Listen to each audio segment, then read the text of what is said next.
Okay, that's your painting, Chico's favorite painter. Never forget it. So what we have here today, there's a restroom, a bathroom on the other side of this wall. The shower butts up to this wall. They had some old plumbing inside there. They had a leak in their faucet, and it needed to be repaired. So what they ended up doing, you cut a hole on this side of the wall. That way you don't got to cut the shower out. You cut a hole on this side. You go in, you repair your leak. They obviously put all new stuff in here, and then thankfully the wall was cut out good. Okay, so we're gonna patch this hole with this same wall. Okay, first we got it. Okay, guys, so the camera got turned off. I got this stupid clicker, man, and I put it in my pocket. I don't know how it works very well. And what happens is, sometimes when I bend over something, you'll hit that clicker and it'll turn off the camera. So I'll keep it out of my pocket. So anyways, this is the piece. Okay, making a little bit of a mess. Okay, so I just ripped off that extra drywall on the sheet that was flat in the background, in the back of this drywall. And replace it just like this. Hopefully it sets right back in there. And so you know what? It's not gonna set back in there flush because I got those brackets in there. So what I'm gonna do is I'm gonna trim this out. I'm gonna go outside. I'm gonna bevel the edges of this. That way it sets in there flush. So give me just a second, and I'll be right back. Okay? Let me pause. Okay, so that worked. So what I did is I beveled the edges. You can see this. So I just cut it like this, sliced it. Now it's set right in there. Hopefully. And voila, it sits just like that. So then take our screws. When you screw this in, you want to put the nail. You want to put the screw right beneath the surface of the drywall. Okay, you don't want to go too deep, but you don't want it to stick out outside because when you go to mud it, when you go to apply your mud, you'll hit that lip and make a bump and just create so many problems. You'll have to fix it anyway. So we don't need those problems in life. Okay, just like this. I think these things work pretty good. Of course, I say that right now. Let's get spot. It's not good. Okay, just like that. Look at that. I'm going to screw some on the top. On the other side, watch. On the other part of the clip. Just to ensure that those backing rods stay in there in position. Uh-oh. I went a little deep on that one. That's what you don't want to do. So learn from my mistakes. Okay.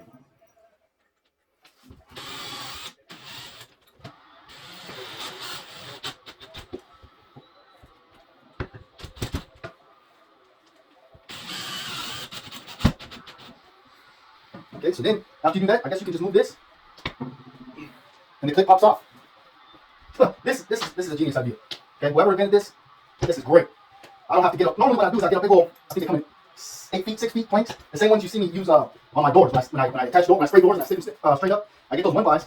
I cut them down and I make them into little backer boards, right? But the problem is then I need my saw. I need so many different things. Opposed to this, I think they're only like $6. These things, well worth it. Well worth it. I don't need no saw. Okay, so then, and the piece is in there. Okay, it's a little loose, but that'll be okay. Okay, so there it is, a whole repair. No, not really. So then what I do is I come back, I'm gonna get some mesh tape. I'm gonna put it here, around here. I'll get my first thing of mud and I'll float it out. So give me just a second, I'll go get the mud out. We'll put our first coat of mud, and then let that dry. We'll have to come back to the home, wash it out after it dries, because I can't sit here and wait for it to dry. Excuse me, it takes some time. So we'll have to come back, this is a couple day process, or a couple trick process. We'll float it out, we'll get it done, come back. In the end, we'll test it, make it look like it's pretty. What I should do is cut a piece of this drywall to get that matched. That way we can get that, the paint matched, and we can touch all this up. So give me just a minute, let me go with that mud. Okay, we're back at this old house. I'm not sure if you can see this, but I took a little piece of the drywall, and I cut it back right there. A little sliver. I'll show you. I just did that. Who knows where I put it?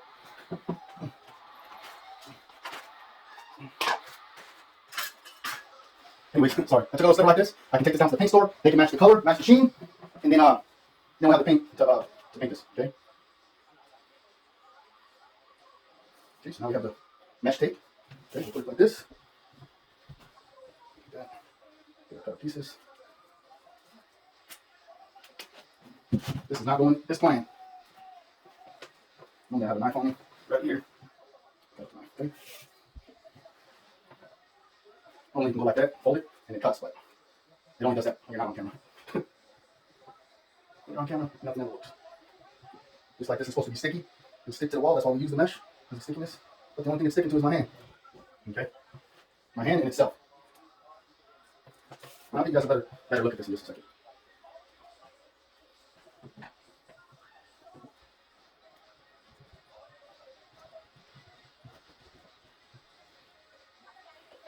That's a little frustrating.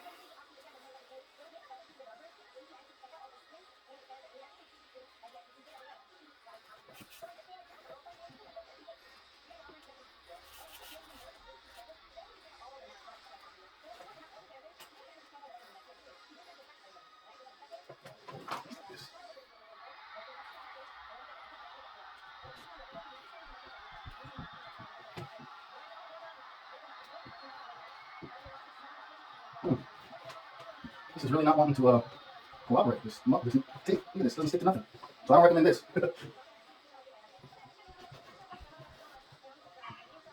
Okay, let's put that tank up there. Tank this up there. Hopefully it cooperates, it stays. I don't think it's going to, but that's okay. Okay, so you get the mud, which I have. Okay. Just get a little gallon of mud. Home Depot.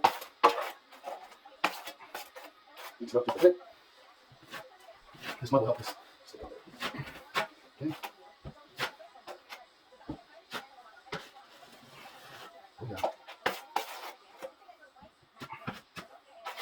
Got a little 6-inch knife I'm doing this with. In just a minute, I'll come back with my 12-inch. Really good. So we're only putting one little coat on here. We'll let this dry. And then we'll put our final coat. So when you're using these mud knives, there's a bow in them, okay? There's a certain way to put it. And like my knife bows like this, so I'm going to put my mud on the top of that bow, okay? If you do it the other way, it's just not going to work out. Okay? Nice little sliver of mud.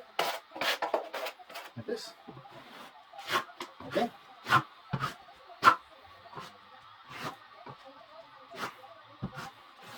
Just like this, okay?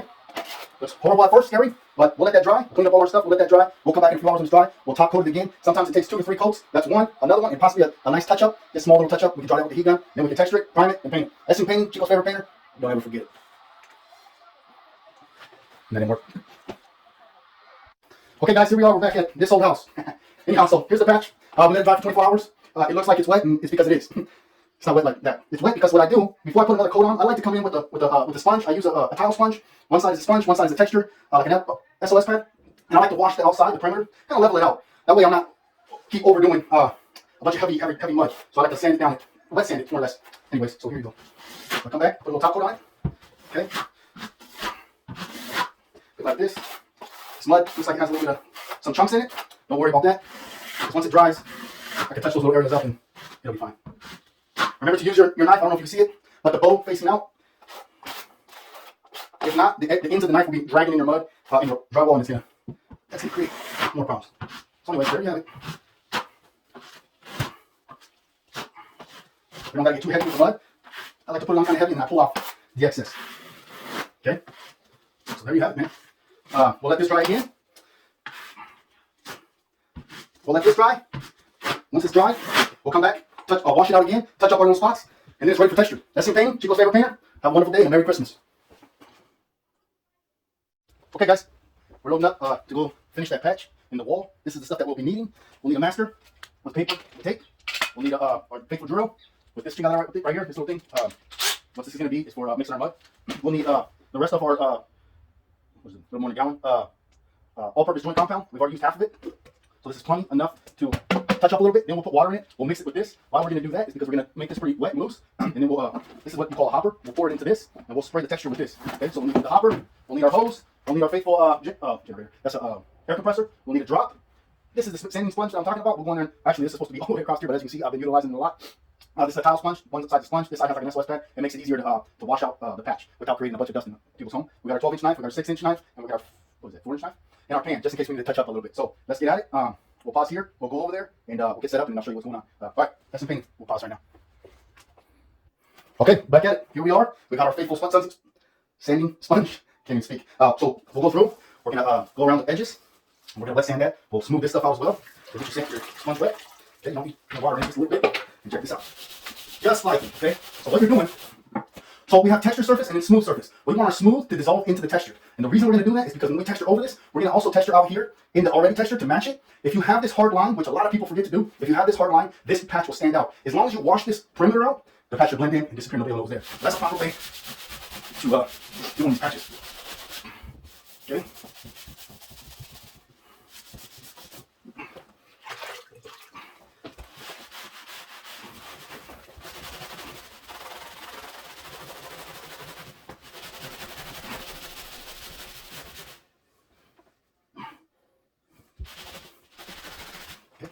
A little bit more.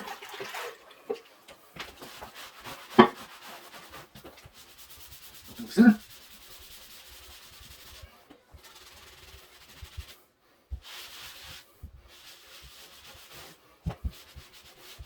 All right, there it is.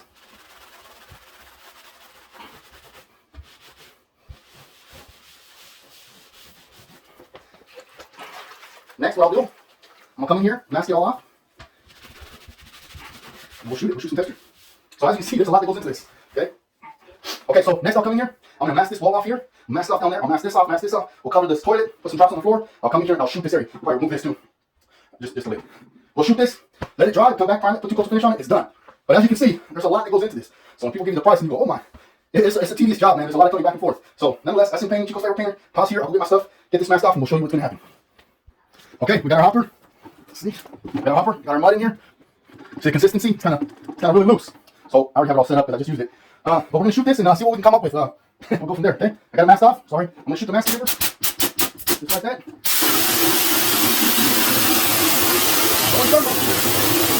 Just like that.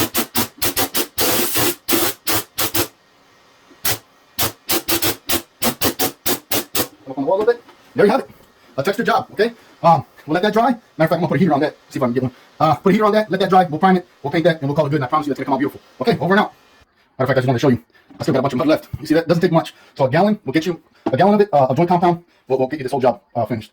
Okay. Here we go. Thank you again. Okay, guys. I hit it with the space or the heat gun. Got it dried up. You see, it's still a bit wet here, but it's just more or less moisture. So we'll just get it primed. Hit it with the heat gun again. Heat it up. Get it dry. We'll get this thing painted. I already have the paint matched, and we're good to go. So let's get some primer on this. Just like this. I got some shield boards just to make sure nothing gets on the floor. A little bit of primer. We're in the right direction. As you can see, I textured all the way up here. This helps with the blending. So make sure we prime all that. That way it doesn't flash. Okay, nice little coat with some primer.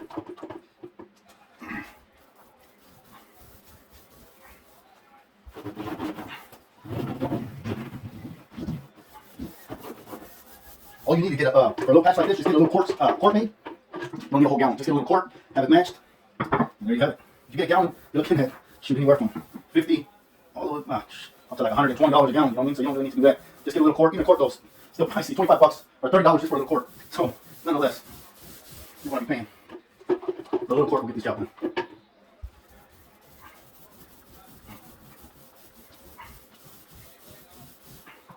That's beautiful.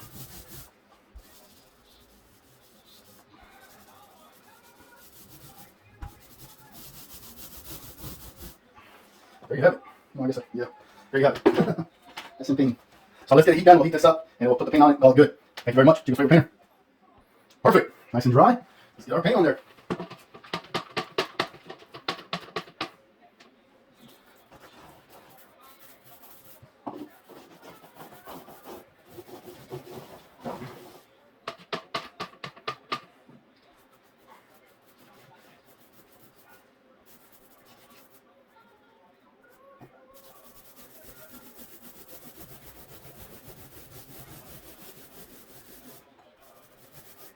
So we'll put 2 coats on, and on the second coat, we'll feather it out, and that way it all blends in. It might look a little different right now, like, oh Lord, that doesn't match. It does match, it's just that it's wet. So once it dries, it'll dry a little darker.